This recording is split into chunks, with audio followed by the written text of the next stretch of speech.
that the United States is in negotiations to take Greenland. You've said in the past that he should be taken seriously when he's talking about these things. Do you believe that President Trump still wants to own Greenland? Unfortunately, I think the desire is the same. It's something we, of course, talk a lot about.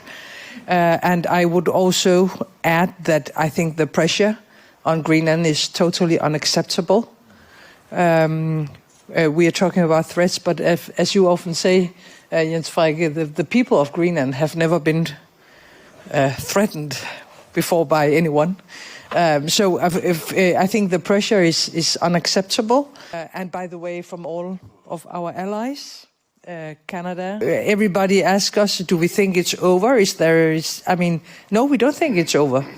We now have a working group. It's good. We will try to see if we can find a solution, and you can rely on us. You can trust us. We will do whatever we can. But of course, there are red lines that will not be crossed, and we will stick to our strategy. Other things we can do together, and we have already been talking a lot about it.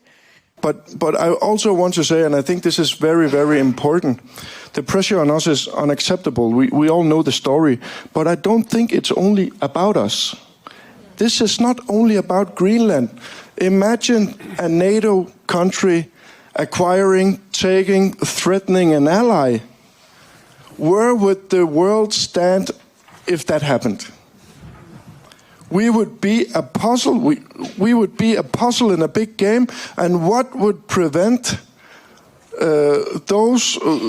America, if they did that, USA and Russia and China, to split up the world in 3 big blocks if this was allowed?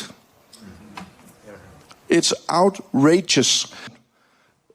Dialogue, respectful and in terms of the threats in our region and the threats from Russia and China, the paradox is the Greenlandic people has never felt threatened, and first time they felt unsafe for real when an ally talked about acquiring them, buying them and so on. It's outrageous. But we are taking steps in the right direction, I think. Madam Prime Minister, he said last night that